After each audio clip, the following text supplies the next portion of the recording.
안녕하세요. 저는 릴리제이고요. 아나운서로 때론 코칭 강의로 일을 하고 있습니다.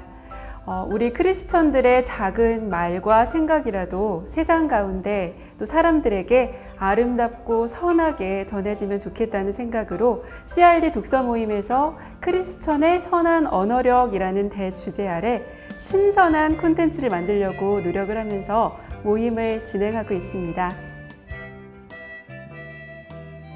오늘 제가 추천드리는 책은요, 바로 마셜 로젠버그의 비폭력 대화라는 책입니다. 이 책을 설명하는 문구는 일상에서 쓰는 평화의 언어, 삶의 언어인데요.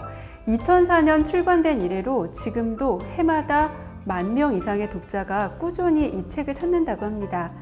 그 이유가요, 이 책의 특장점이라고 할 수 있는 어떻게 실천할까에 대한 방법을 구체적 사례를 통해서 제시하는 건데요. 이 비폭력 대화는 이론과 실천에 관한 구체성과 또 눈에 띄게 핵심을 정리하는 방식으로 편집도 되어 있습니다. 실제 대화의 변화와 관계의 변화를 경험할 수 있게 하는 힘을 느낄 수 있다라는 증언이 나오는 책이라고 할 수 있겠네요. 이 책은 아마도 많은 분들이 들어보시고 또 읽어보셨을 수도 있을 것 같습니다. 저는 이 책을 접한 것이 몇 년 전에 서점에서 눈에 띄는 제목을 보고 픽 해서 그 자리에서 읽어보면서 내용이 눈에 쏙쏙 들어오고 너무 유용한 책이라는 그런 감명을 받았었는데요.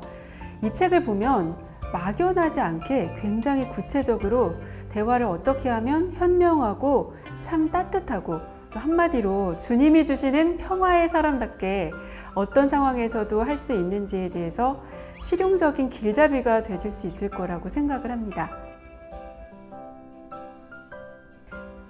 저는 먼저 비폭력 대화의 기본과 또 요소를 말하는 부분을 꼽고 싶어요. 비폭력 대화, 이 NVC는요, 상대방을 비난하거나 비판하지 않는 것, 그리고 또 자신의 마음은 솔직하게 표현하는 게 기본인데요. 이를 위해서 평가와 관찰을 분리하는 것이 첫 요소라고 말을 합니다.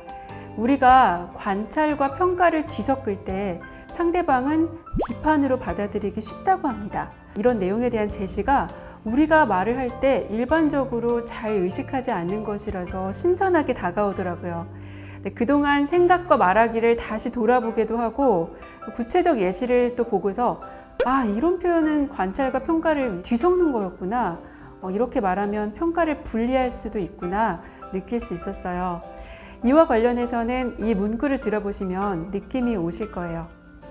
페이지 60쪽에 내가 일을 끝내지 못해서 실망했다고 말해도 좋아요. 하지만 무책임하다라는 말은 내게 동기를 주는 말이 아닙니다.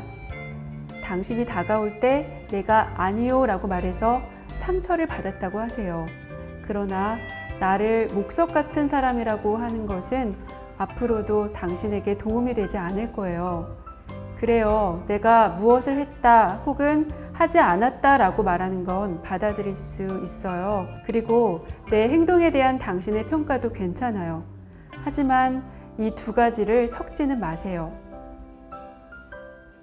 두 번째 포인트는요, 화가 나는 상황에서도 어떻게 비폭력적으로 말할까를 말씀드리고 싶은데요. 이 이야기에 앞서서 먼저 비폭력 대화의 목적 부분에 대해서 좀 소개하고 싶습니다. 저자는 이 NVC의 목적은 서로 공감을 하면서 개인관계 또 사회의 다양한 영역에서 치유와 화해의 길을 열어준다는 거라고 해요. 그런데 우리는 분노, 화가 날 때 어떻게 표현할까, 말할까 전혀 모르겠을 때가 있어요. 그래서 그런 어떤 울분이 다른 곳으로 또 어긋나게 표출이 되기도 할 수 있잖아요. 이런 화나는 순간에서도 그것을 솔직하지만 비폭력적으로 표현하는 방법이 이 책에 나와 있는데요. 저는 이 부분이 정말 좀 인상 깊더라고요. 비폭력적으로 화내는 법, 이걸 알고 있다면 위기의 순간에 큰 도움이 될 수도 있는 부분이라는 생각이 들더라고요. 그 부분을 잠시 나누면요. 페이지 244쪽, 분노를 충분히 표현하는 첫 단계는 다른 사람들을 우리 분노에 대한 책임에서 완전히 분리시키는 것이다. 우선 그 사람이 나를 화나게 만들었어. 이런 생각에서 벗어나는 것이다. 페이지 246쪽. 분노의 원인은 비난하고 판단하는 우리의 생각 속에 있다. 화가 날 때 우리는 언제나 다른 사람에게서 잘못을 찾는다. 우리 스스로 신의 자리에 앉아서 상대방이 무슨 잘못을 했고 어떤 벌을 받아 마땅하다고 비난하거나 판단한다. 나는 이것이 바로 분노의 원인이라고 말하고 싶다.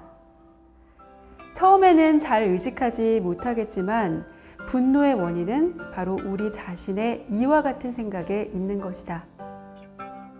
이렇게 저자가 말하는 우리가 분노하는 원인은 우리 자신의 생각 안에 있다고 하는 말을 잘 생각을 하면 사람을 자꾸 판단하고 저 태도가 내게 이런 피해를 줬다라고 생각하는 것에서 벗어나는 것임을 좀 알 수가 있어요. 그리고 화가 나는 순간에 어렵지만 이 나의 욕구 그리고 상대방의 욕구에도 귀를 기울여야 한다는 것이 이 책에서 하는 표현 중에서 정말 마음에 와닿은 부분이었고요. 저도 이 책을 통해서 다시 한번 좀 의식을 하고 누군가의 태도를 보고 좀 화가 나려고 할 때 다시 한번 생각을 해봅니다. 탓하려는 생각이 먼저가 아니고 저 사람은 뭐 때문에 저럴까 하고 이제 질문을 한번 해보거나 나는 어떤 마음인가 하는 것을 잘 표현하려고 노력해 나가고 있어요. 그래서 이런 상황의 실천법 중에서 제가 이렇게 하면 참 좋겠다라고 느낀 문구는 비폭력 소리 지르기란 건데요.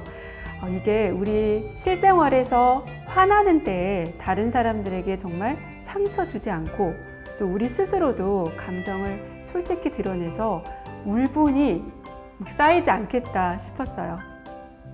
이 비폭력 소리 지르기 예문도 나와 있는데요. 정말 도움이 되더라고요.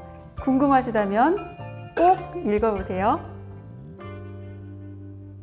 네, 이 책을 읽을 때 그냥 눈으로만 읽지 않고 꼭 소리를 내서 대화 내용을 내가 직접 말해본다 이런 생각으로 읽으시면 분명히 더 좋은 독서 꿀팁이 될 겁니다. AI처럼 막 기계적으로 소리 내서 읽는 게 아니고요. 감정을 잘 넣어서요. 여러 상황에서 일어나는 대화에 대한 고민을 하시는 분들 있으시죠? 어떻게 말하는 것이 좋을까 감이 잘 안 오는 때도 있으시죠? 이런 상황에 한 번쯤 놓였던 누구에게라도 이 책은 도움이 될 거라 생각합니다. 그리고 그런 대화나 말에 대한 고민을 해본 사람들은 참 멋진 분들이라 생각해요. 이 책은 우리가 주변에서 우리와 이야기를 하면 참 힘을 얻게 하고 또 스스로도 기쁜 그런 훌륭한 소통자로 더 성장하도록 지혜를 주는 벗이 되어줄 수도 있을 거예요. 경청해주신 여러분의 모습에 저는 참 기쁩니다. 꼭 실천해요, 우리.